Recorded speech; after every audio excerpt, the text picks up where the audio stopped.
Hello class 5th। हमने कल किया था मर्जिंग एंड स्प्लिटिंग सेल्स। उसके बाद आज हमारा टॉपिक है भी मूविंग एंड रीसाइजिंग टेबल्स, अर्थात टेबल को मूव कराना, एक स्थान से दूसरे स्थान पर ले जाना या उसका साइज छोटा या बड़ा करना। ये देखते हैं आज। When you click on the table, जब आप टेबल पर क्लिक करते हैं, you notice A plus sign, आप देखते हैं कि प्लस का साइन आ जाता है। प्लस का sign at the top left corner, बाएं कोने में प्लस का साइन आपको दिखाई देगा। This is called the table move handle, इसको हम बोलते हैं टेबल को मूव कराने वाला handle. Small hollow square at the right corner of the table is called the table resize handle.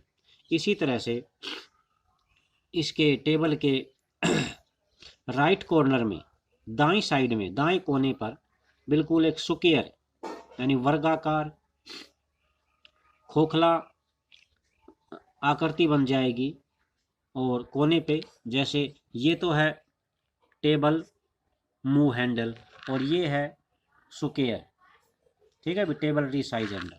तो इस दूसरे जो वाले जो हैंडल को हम बोलते हैं टेबल रीसाइज हैंडल। ये जो है ये बिल्कुल प्लस का साइन होगा, इस पर क्लिक करके हम इसको टेबल को दाएं बाएं करा सकते हैं, मूव करा सकते हैं। ये स्क्वायर होगा, बिल्कुल all sides are equal, you know very well in math. तो ये दो प्रकार के हैंडल हैं, एक तो टेबल रीसाइज का हैंडल है और एक टेबल मूव हैंडल है। तो टेबल मूव हैंडल टेबल के लेफ्ट साइड में कॉर्नर में आता है और table resize handle right side में आता है टेबल के। टू मूव द टेबल, अब टेबल को मूव कराने के लिए क्या करना पड़ेगा? Place the mouse pointer on the table move handle, हमें जो हमारा माउस का पॉइंटर है जो कि एरो के निशान की तरह होता है, उसको टेबल मूव हैंडल पर रखेंगे। Until a plus sign appears and drag the table to any part of the document, जब तक रखेंगे जब तक यहाँ पर प्लस का साइन नहीं बन जाता, और फिर हम टेबल को कहीं पे भी डॉक्यूमेंट के किसी भी पार्ट्स में ले जा सकते हैं। And release the mouse button, और फिर माउस बटन को छोड़ देंगे, माउस बटन को दबाए दबाए ले जाना है और जहाँ पे हमने रखना है वहाँ पे माउस बटन को छोड़ देंगे। Your table is placed at a new place, आपकी जो टेबल है वो नए स्थान पर आ जाती है।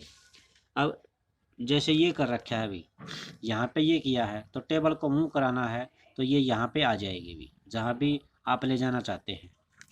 इसी तरह टू रिसाइज द टेबल, अगर हमें टेबल का साइज छोटा बड़ा करना है, कम करना है, तो to resize the table, place the mouse pointer on the table resize handle until a double-headed arrow appears and drag the table boundary, जब तक हमें सबसे पहले क्या करना होगा अभी, अगर हम साइज को रीसाइज करना चाहते हैं तो अपना जो माउस पॉइंटर है उसको टेबल रीसाइज हैंडल पर रखेंगे, अनटिल जब तक A double headed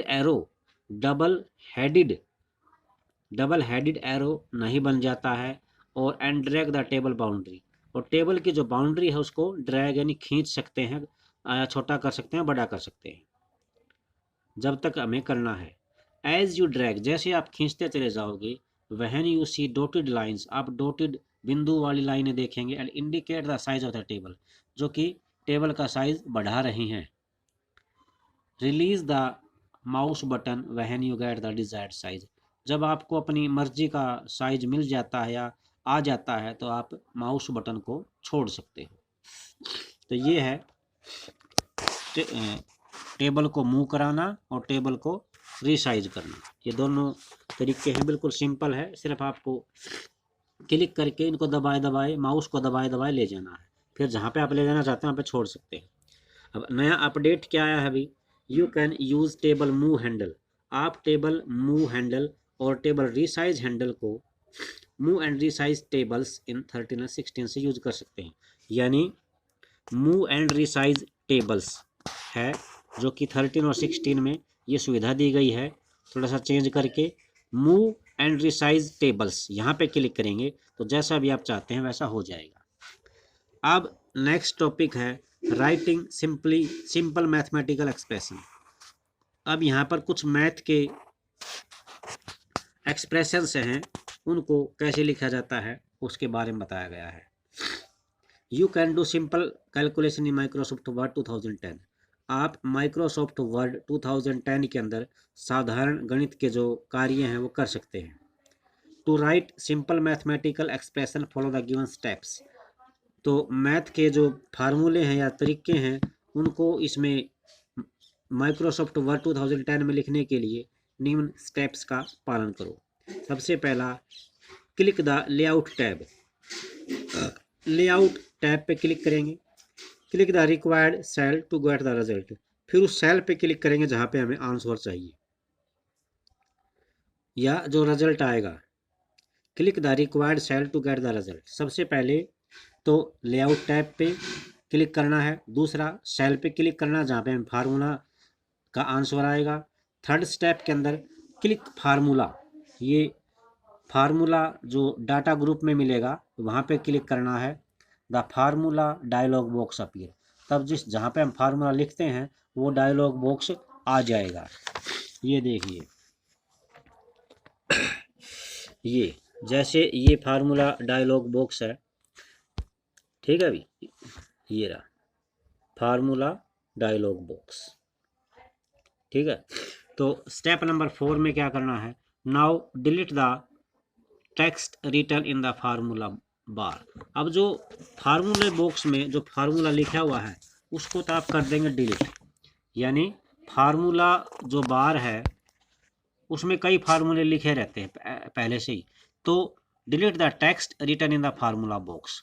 formula box में जो लिखा हुआ है टेक्स्ट उसको आप डिलीट कर दें पहले। And type a mathematical expression, और आपको एक गणितीय क्रिया दोहरानी है, लिखनी है with an equal sign. Equal का साइन आपको ध्यान रखना है, कोई भी मैथ का फार्मूला लिखेंगे तो आप सबसे पहले इक्वल का निशान आएगा। जैसे आपको 25 और 30 का जोड़ करना है, सबसे पहले इक्वल का साइन लगाएंगे और फिर 25 + 30 करेंगे, ठीक है। तो select the number format in which you want to display the result. अब आपको यहाँ से नंबर फॉर्मेट यानी नंबर संख्या हमारी किस रूप में आएगी वो सेलेक्ट करना है, जिसमें आप आंसर देखना चाहते हैं उसी में आ जाएगी। और फिर ओके बटन कर देंगे, click on okay button. In this case the result 55 will be displayed in the cell. तो जो रिजल्ट है, परिणाम है, 55 जो आपके सेल में आ जाएगा जिस पर आपने पहले क्लिक किया था। तो फिर दोबारा से बताता हूँ, देखो सबसे पहले लेआउट टैब पे क्लिक किया जो कि ये दिखाई दे रहा है आपको साफ साफ। दूसरा जो स्टेप है, जिस सेल में आपको रिजल्ट चाहिए वहाँ पे क्लिक करना है, ये सेल पे क्लिक कर रखा है स्टेप नंबर 2 के अंदर। स्टेप नंबर 3 के अंदर क्लिक ऑन फार्मूला, ये फार्मूला है जो इस पे क्लिक करेंगे।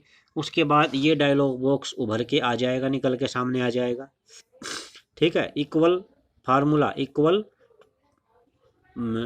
का निशान लगाना, फिर 25 + 30, ठीक है भी। नंबर फॉर्मेट जो भी आपने चूज करना है वो कर सकते हैं और फिर ओके कर देंगे यहाँ से। तो आपका जो फार्मूला है, आंसर है, वो देखो ये यहाँ पे हमने लिखा था और ये रिजल्ट कहाँ पे आ जाएगा 55, जहाँ पे हम चाहते हैं। तो अब 2013 और 16 में अपडेट आया, उसको और पढ़ लेते हैं। You can use formula command from the data group of layout tab to write simple. आप 2013 और 16 में लेआउट या लेआउट टैब का यूज करके भी डाटा ग्रुप से फार्मूले लिख सकते हैं, ठीक है भी। और अगर डायरेक्ट आप चाहते हैं कि हमारा फार्मूला बॉक्स आ जाए तो इसके लिए आपको दबाना है Alt + A + O, Alt + A + O की, ठीक है भी। तो आज के लिए आपका इतना ही काम होगा, इसको प्रैक्टिकल करके ज़रूर देखना भी, और अच्छी तरह समझ में नहीं आए तो मेरे को बता देना। तो मूविंग एंड रीसाइजिंग टेबल किया, फिर कुछ मैथ के फार्मूला देखा हमने, कोई फार्मूला सेट कर सकते हैं। थैंक्स, आज के लिए इतना ही।